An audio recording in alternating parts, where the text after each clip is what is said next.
topics on the show. Today we have a really important topic we're going to cover. It's a really important topic that affects a lot of people, including a lot of sports people as well. So we're going to get more of an insight into the stigma around sort of gambling, and to do so we're going to speak to Dr Ellie Cannon. Welcome to the show, great to have you on board. Hi there. So can you tell us a bit more about sort of the research and a bit more of an insight around the stigma of gambling? Yeah, sure. So this research comes from GambleAware, who really want us all to open up about gambling, because we know that it's the stigma particularly that stops people getting the help that they need.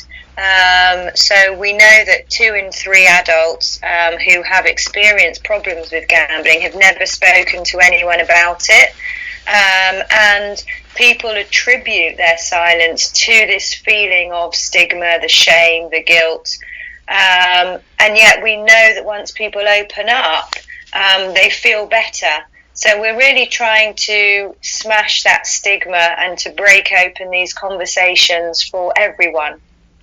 It's really interesting. I think, obviously it might be outside the scope of the interview, and we probably don't have the time to go into the outs of it, but I mean, for me to break the stigma would be maybe to sort of maybe highlight how difficult sort of maybe for some people it is to break that sort of gambling if it sort of becomes an addiction. What's your take on that, sort of, Dr. Ellie Cannon, in terms of the actual when someone gets into a spiral for them? I mean, is it difficult for them to just sort of to break out of that? It really is, and actually the stigma itself can be one of the harms itself. So you mentioned that spiral that people end up in. Often the stigma actually stops people even realizing that they do have a problem. It prevents people from even recognizing it in themselves because they don't want to recognize it in themselves.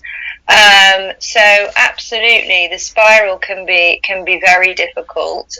Obviously, addiction is always about sort of spiraling in a vicious cycle.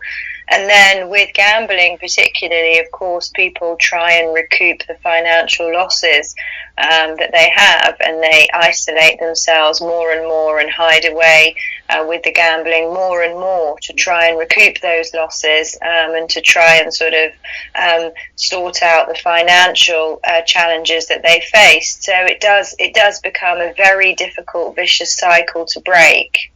And what's your sort of take on it in terms of sort of personalities? And I mean, are there people more prone to fall? I mean, obviously it can affect anybody anytime. It's not suggesting that, but do you think that some people might be a little bit more prone to become addicted to gambling?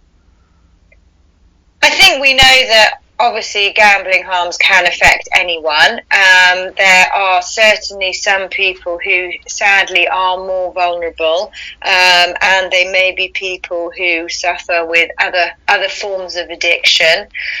We've seen in the last few years a lot more women affected by gambling harms, and possibly that's because of the greater access to gambling sites online and on smartphones, and very easy sort of casino sites and instant win places, often designed to attract either women or specific categories of people, for example, younger people.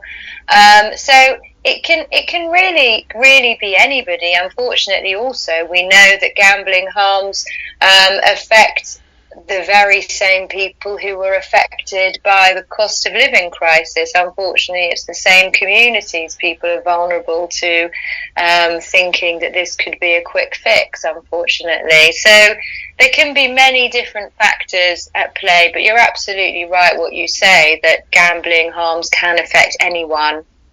Yeah, I mean, my sort of take on it would be, my own sort of like anecdotal take on it would be, it's sort of, if you're going to spend anything on gambling, be prepared to sort of lose it, so to speak. If you can't afford to do without the money, then it might be an idea in terms of, not parting with it, so to speak, but I suppose it's another story for another day. But, for anyone sort of listening out there, what would you say if they find that maybe they might be ashamed from a family perspective or society. But what I know it's hard to give any advice, but what could you say to anyone who's sort of suffering in silence, who's too ashamed to speak out?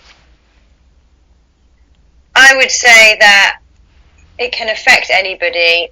Please have that first conversation, open up about gambling. It's that barrier to getting the help that you need, that we all need to sort of help people overcome.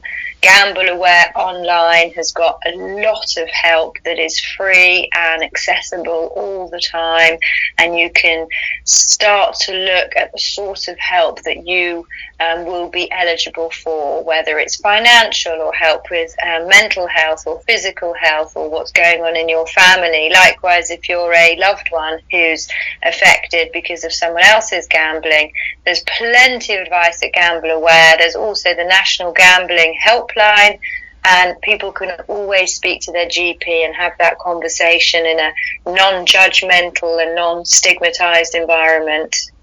Yeah, no, absolutely. I mean, you've kind of, answered the question I was going to ask you, where people signposting people where they can sort of perhaps have a look and get some more information. And I suppose the thing is a spectrum in terms of people who are affected by gambling. I mean, there's going to be people who sort of, have lost a huge amount, and maybe people sort of like are going down that road. But I mean, would you say early interventions key? I mean, don't wait till you get completely out of control.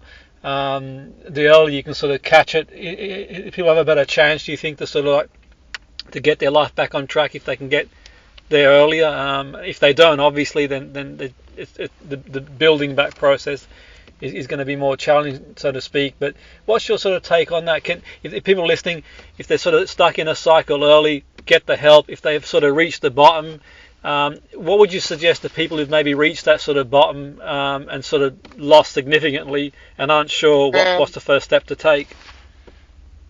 Yeah, so I mean, often, sadly, it is people reaching rock bottom, either with a financial loss or with the breakdown of a family, that unfortunately is when people seek help. And help is much easier if we can help you earlier in the process. But as I say, because of this stigma, it is stopping people speaking out. A good place to start would be speaking to your GP, who can signpost you to the right clinics, to the right places. The National Gambling Helpline is available 24/7 to start that conversation, and likewise GambleAware online. And there's actually a self-assessment tool on GambleAware website which will help people to see what sort of support they could get tailor-made for them and their specific needs. So I think that would be a really good place to start. That's brilliant. Really interesting and informative. I suppose the final question, and what's your take on it? Is there hope for people who are listening, who are thinking, what? They might be thinking, well, they're not so sure. And do people get better? Do they improve their lives? Dr. Ellie, do you see people like turning things around? Yes, we see a lot of people turning things around. I mean, even from the research that GambleAware have done with this campaign, 76% of people said they feel better after speaking to someone. So even those first conversations can be so helpful, and people do turn this around and they get their lives back and they sort out their finances and their relationships. So you can turn it around with the right help. No, brilliant. That's really informative for sure, and I'm sure that some of our listeners may be affected, or at least know someone who's affected by all of this. So I really want to thank you for your time. It's been really informative and obviously a really important topic, to be fair, with a lot of people. Obviously, I'm guessing a lot more people that we probably think are affected by gambling, if not directly or indirectly. So thanks again for your time, Dr. Ellie Cannon. Have a fantastic day. Thank you. Thank you. Thank you.